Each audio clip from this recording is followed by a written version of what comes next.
I love protein. I love protein too, Mark. Do you love protein bars? Fuck yeah, and you know what? I love even talking about them more. Especially about this one. This one company fucking sold for 600 million in 2017. Ooh-wee. Oh yeah.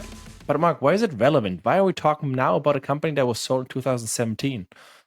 Well, because the founder is back, baby. Oh, he's back. And he's back for more.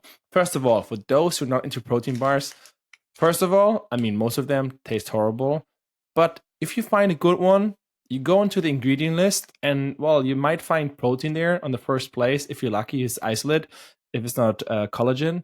And then the rest, you can't even read. You need a fucking PhD to even understand what's in there. So that's horrible. You should have as simple as at least ingredients as possible. All right, Mark. So tell me about the protein bar or the company that actually sold for 600 million. All right, we are talking about RX bars, and they were sold in 2017 to Kellogg's for $600 million. Damn. So how did all this fucking happen? First of all, let's start off. How big is the market? The market is 4.5 billion. That's so. Why do you think? Like Lucas was also confused. Like how does that make sense? So exactly. So Mike, so how do you actually calculate the market size, right? Because is it actually, if a company sells for 600 million, sorry, like would that be making it then, I don't know how many percent? I'm doing public math, but like 12 to 15% of the market. How does it even make sense? But Mark, please, for the listeners who don't know how actually market caps are calculated, what is the market size? How does it work? So market size is usually sales in the entire year. So then you can see how many were sold in total, and then you have a market size, more or less. Anything that's related to it is considered into it. Like if it was private sale, online, retail, whatever, is considered into the market size. So that's one thing. And then another thing is 600 million. That's not the actual sales that they did that year, right? Or the previous year, because they usually sold in a multiple. So that means they usually have a multiple. What is a multiple, Mark? What is so a multiple is a multiplicator, like how much you multiply their revenue with the multiple to get the actual valuation. For example, this one is probably sold at the multiple of 5 because the year before they had 120 million in revenue. Exactly. And actually in the year previously before they were sold, they make 10 millions in sales, and then they 12x the revenue. So basically how multiples work is, first of all, you see the growth rate, and then of course you multiply it with the revenue. So that's basically, you see the potential. And I mean, going from 10 million to 120 in 1 year is super impressive. And of course, especially for like very strategic acquisitions like Kellogg's, they have the distribution and they already have a lot of bars, right? They have these Kellogg's Flakes bars. Yeah, exactly. Because the thing is, one of the things that we need to focus on here, right? This is a sub niche, right? RX bars, what are they? So basically, they were a paleo-focused protein bar, or are a paleo-focused protein bar with only, I think, 4 or 5 ingredients. They're all natural ingredients, whole foods, basically making it natural. Their strategy was, hey, transparency. We are the brand with no BS, and it's just transparent. I mean, we put on the label what's in it, and you understand. Exactly. A 5-year-old kid understands what's in it. 3 egg whites, 6 almonds, 4 cashews, 2 dates, and of course, no BS. So that's a typical protein bar that they have, or bars that they have. They're not really high. Well, they are medium high on protein, but yeah. So one of these things is they grew the market.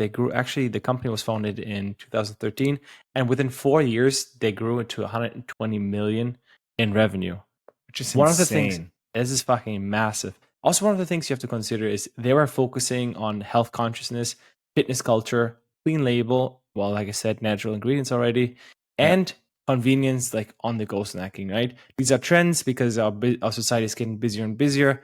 At this point, I think we should at least reach at some point a peak of how busy we can get. But the trend is more going that direction. I mean, who wants to cook anyways? If they can have a protein or like a bar on the go in the car, it doesn't leave any. Well, normally you shouldn't like drop food with it. Like if you have anything else, it just makes the car dirty. It can be very more or less healthy or a good alternative, especially when there's like no BS in there, which is really, really nice. You know what I was thinking also is, if that is the trend is going backwards a lot with the busyness because of after COVID, people are working from home, so there should be less busy. Hmm. You know what I mean? But I think the biggest trend that works towards, in general, the protein bar industry, because it's still growing at 6.5% year over year, is people getting more and more health conscious. So they want to have less shit in their food, as well as realizing that protein is more and more important. So they have, like, you've seen more and more protein brands showing up. You go, for example, to Lidl or Aldi, they have now a section just with Lidl. protein. Oh Yes. my god, the protein yogurt. What is it called? The natilla. Oh Yes. my Yeah. It's like protein god, pudding. Oh, so good. 12 grams of protein for like 110 calories. That is so nice. Very good, very good. Anyways, coming back, we always end up with a topic. but That's why. but that's the thing. Like, we're seeing a trend in general of the entire industry of groceries that we go more and more into protein. So protein bars is just a great way when you're on the go. Maybe just like, oh, I just want to have a quick snack. That's why you're seeing it here in every tiny supermarket that is 24/7 open. You always can buy protein bars. Well, another thing about protein bars is they're easy and convenient in the sense of you can just store them at room temperature, right? Yeah. Puddings, also a good snack, but you have to fucking always keep them refrigerated. And a spoon, bro. Do you have a carry? Yeah. Do you carry a spoon in your your backpack? I mean, I wouldn't be surprised, to be honest. But That's true. Also, think another thing is like then you could also argue for beef jerky. I don't know why beef jerky is not as popular as protein bars. because it's more expensive. It's way more expensive. Like a bag of beef jerky, and you still have to then. It's like chips. You have to eat it one by one. Yeah. So, but yeah, it's way more. I think it's like 2x or 3x more expensive than a protein bar. Like, if you think about it, here you buy these barbell bars for like €3, 2.50 Well, to but I want €3. to argue for the gram of protein. I would even say that beef jerky is cheaper for the amount I'm not sure. of protein. I'm not sure. We have to check. No, I don't believe it, because you have 35 grams of beef jerky, costs like 40 or €5. €5, and no, it's not worth it. All right, you do the math. In the meantime, while you do this, so guys, let's talk about the acquisition, right? Why did it actually sell, right? Because I mean, and what was it entailed for the founder, right? So basically, Kellogg's acquired it because, of course, it was growing and it was perfect fit into their overall portfolio, which is really, really nice. It's like a very smart acquisition, because like sometimes these big brands, instead of just trying to bring out their own protein bar, they just acquire companies so they can just add it to their portfolio, which is really, really smart. Now, the only problem that was for the founder after he sold for 600 million, he had to work for 5 years for Kellogg's. Now, or at least he had a non-compete. Normally, what happens if you get acquired, you basically have to work for the company and then you vest, right? Vesting is basically, let's say you sell for 600 million and you're part 100 million. Then over the next 4 years, you get always partially these 100 million released. Meaning, so for example, after the first year, you get, let's say, 10%, then 40%, then another 30, and then another 20%. Of course, this all depends on the company. On Amazon, you get most of the part at the end, but it can be on other companies, you have it towards the beginning, right? So this is actually called vesting. This is so they keep the talent around so that they can make sure that the companies are led towards the correct direction. And yeah, so that's one of the options. Now, actually on the 6th of October, the founder of RX Bars posted that finally, 5 years later, he has no non-compete. And as any good founder who just had a successful hit, well, he's here to do it again, Mark. So, what is this new protein bar called? And man, what man, oh man, oh man, man, he is doing it directly great from the start. Mark, let's just share the screen and just show it. All right. So you share, I'll talk. So this bad boy is called David. Yes, not David and Goliath, but no, David as the marble statue that was created by Michelangelo. Oh, let me tell you, this is fantastic. I like the marketing. Everything looks super clean, and they say, like, hey, God created marble, man made David. And humans aren't perfect, but David is. Exactly. So what I think is, look, this is the focus. They're going even more sub niche, right? The Paleo, the last company that they created, RX Bars, or what he created, was focused on paleo, just like, hey, whatever you see on the label, it's very transparent, just whole foods, etc. And this one is not on a trend in terms of whole foods, but more of the macronutrients in terms of protein, quality protein in it. You want to have as much as protein as possible in it. Maybe you can't read all of it, but it's still transparent. So they still write what everything's on there, not crazy complex, but still, I don't understand all of it, but at least they're writing everything on there, which is super, super cool. And I think this is one of the biggest selling points that they have is the CFP, so calories from protein, is the highest by far from any protein. Because what is that? What is that? I said it's calories from protein. I know, but what does that mean? So basically, if you have 100 calories, how many of them is actually from protein, right? So for example, if the protein bar has 100 calories, 75 is from protein. Because you have to consider protein has 1 gram of protein has 4 calories, 1 gram of carbs has 4 calories, and 1 grams of fat has 9 calories. Okay, so basically 75 is comparable to, what is it here? Boiled cod, like a fish. And then the barbells that I talked about the other day, the protein bars or earlier, it has 40% only. So it's almost, well, it's like 35% more. It's like almost, it's a lot more. The argument in this is that's the cleanest protein you can get in that sense, in terms of, hey, high quality. They're focusing again the super high end price. Also more of the trend is going more to longevity and the focus on higher quality protein. Also in terms of people want to lose more fat. And well, you've seen this already. We talked about Ozempic, and one of these other things is now, hey, like this is not high caloric, but low caloric. Like 152 calories, but 28 grams of protein, which 28 grams of protein is a lot. That's like a full meal worth of protein. It's also you have to consider a scoop of proteins. For example, our protein powder has only 76% of protein per 100 grams as well. So basically, protein powder, which normally is considered one of the highest ones, if you don't buy isolate, this is the equivalent. So it's like very, very good. It's a very good alternative. But and no sugar. Exactly. Well, the no sugar, to be honest, I don't care too much about it. But well, that's how they get the exactly. Because then you can go for a further, like a bigger market. But for me, the most interesting part is also the go-to-market strategy. Because here we believe. So I want to talk about, first of all, marketing genius. New Human is perfect, but David is perfect. Just chef's kiss. Mwah. Just like perfect.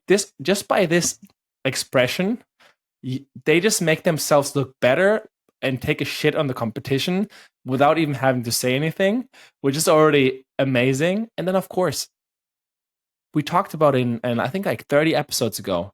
Now, as a co-founder, what do you normally have? Normally you have a CTO, but now you also have an audience co-founder. So, Mark, who are the 2 audience co-founders that actually are joining David Protein? Big Daddy Andrew Huberman and Peter Rahal. So for those who don't know these 2, they are very big. Well, I'm going to say, I think they're both Stanford graduates and Stanford MDs. So they're, Attia is an MD, a medical practitioner, and Dr. Huberman is he does just basically, he gives lectures, etc. But both of them also do research, and this is the most important part, both of them have also an audience, because Lucas mentioned that they're audience co-founders, but they're also doing the science co-founder. I think they have the official title or something like that. Both of them, which is fucking fantastic. They have the distribution, and because their whole brand, they can use their brand, is about, hey, we are just talking about science. What is the best scientifically? So it's basically the stamp of approval. There we go. It directly says, all right, this is approved by the best or only care about science. And of course, also nowadays, it's all about having distribution, right? So back in the day, you might be able to compete with, let's say, just normal advertisement. But nowadays, you need a co-founder, or I believe more and more, it makes it so much easier if you have somebody, give them shares in the company. I mean, we've seen it with Prime, right? Logan Paul, billion-dollar company in a few years. Now we've seen it with Marquez, so MKBHD, who became, I think, the chief CPO, chief product of what, I'm not sure what title he has, but from Rick Wallet, which also makes hundreds of millions of dollars. Rich Wallet. Yeah, Rich Wallet. Then the list goes on, right? Of course, these are the big brands, but you've seen it also in more and more niche ones. So here, for example, the protein one, of course, Uberman is big, but still, like it's great. It's amazing how they use this to first of all get distribution, as well as directly get like a stamp of approval. So for me, 10 out of 10. Of course, they raised 10 million to get started in a seed round, which is a really big round, especially in this kind of industry. Yeah, but again, it's production, so then it's also you have to consider maybe if you have to do all the tooling and stuff like this, 10 millions can be not that much if you have to consider you have to get that all done. 100%. But mostly was founded anyways. Most of the round was led by the founder of RX Bars. So he basically he just put his own money in. He put his money in and he's like, guys, you gotta invest with me. You got all the confidence going. All right, so why is this relevant? So this one's just released 4 weeks ago, the bar to the public. You can buy it already online. It looks fantastic. I want to try it. I think it's not available in Europe yet. It's just in the US because the US is one of the biggest markets. Then it comes, I think, Europe and then Asia at some point. Another thing, I want to talk about an idea I just had. So I think this is still, you can still replicate this, but I think a different focus. Because for me, people are always focusing on high protein, whatever, or low sugar and all that stuff. For me personally, okay, taste can be okay. I want to have how well do I digest it? That means how much inflammation do I get? Like how bad do I feel afterwards? Because Lucas and I have a very sensitive stomach or intestine. So that means I get bloated or I feel like shit afterwards. And some of this stuff is just like, because, for example, artificial sweeteners, but you have that. Otherwise, you don't have zero protein. Yeah, I know, but I'm saying, I know, but that's my also, point. Everybody's different. No, 100%. But I think there's some stuff you're not allergic to. I don't know, sugar, or there's a lot the people that are not allergic to this kind of stuff. Yeah, but the thing is, like, is there a neutral scale or objective scale that you can basically have? Like, okay, it's very well digestible because like everybody digests differently, right? So that's like So I want to focus on this. Let's create a protein bar that's like high in probiotics, etc. Look, high in fiber and probiotics. You just put in fiber. Fiber doesn't have calories. But not everybody can digest fiber. Exactly, but that's the whole point. Fiber is not supposed to be digestible. Yeah, but it also can cause problems. Yeah, but for some people, yeah, but this is still can cause for other people. No. There's some fibers that are really digestible for everyone, but it's super interesting because then you have a sub niche. Again, look, everyone is focusing now running behind that ball. If you focus on another one, it's like, hey, this will help your digestive system and has high protein. By the way, audience. I'm saying there's a chance. By the way, audience. Mark has been talking about years of let's build a fucking protein bar. So like this is just like years, just like music to his ears, just like, oh my God. Lucas, I told you. That's a great idea. I told you, bro. I fucking told you. It's a fucking genius idea. You know what? Why also? Fuck you, my protein. They fucking discontinued our favorite protein bar. You know what? Oats and whey. Oats and whey. I brought Lucas to the good side. I introduced Lucas to this bad boy, and let me tell you, ooh-wee, this guy is fantastic. Well, it used to be fantastic. It was just basically whey protein, rolled oats, and chocolate a little bit. There was like the ingredient list was like so short. It was, but to be honest, you know, it was a chewable. You know those. Bro, I mean, honestly, it was those dental sticks. It's like a dental sticks for the dog, right? The X when they chew on it, it's basically the equivalent. You just like chew on that bad boy. But man, it was very good digestible, and man, I loved it. Also, a bar was like 88 grams. Now the protein bars. Like this one has 35. So it was a chunker. I think it was like 300. So it's like 300 calories, 360. Now you look at the David protein bar, which has like they were fucking calories. They were fucking so good, honestly. And then you less protein. That less protein, less. I don't care less protein. I don't care that it has less protein, bro. Just different niche. You know, you get a good jaw workout in. Fucking fantastic. Let me tell you. I love these bad boys. All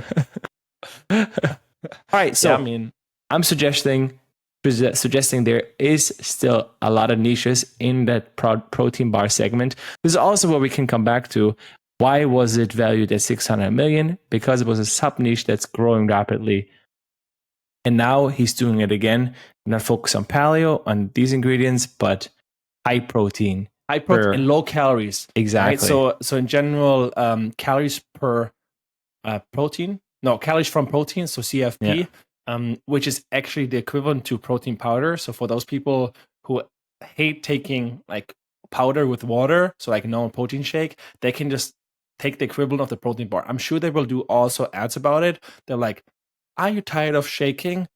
Now just eat your protein bar, David, because this is how perfection looks like. I don't know, whatever. There's just like something I just...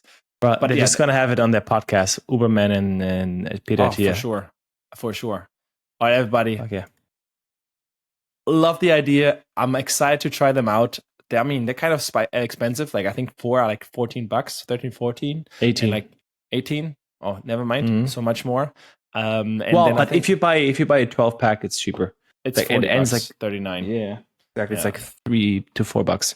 Yeah. Which is still more expensive than the rest, but I definitely want to try it. I'm hoping that they soon will be available as well in Spain or Germany. But yeah. All right, everybody, please in the comment section below, let us know what is your favorite protein bar. And of course, do you digest it well? And any recommendations, would love to hear it. Do it in YouTube. Of course, give us a like, subscribe. And of course, if you have any topic, let us know. If not, catch you in the next one. Peace.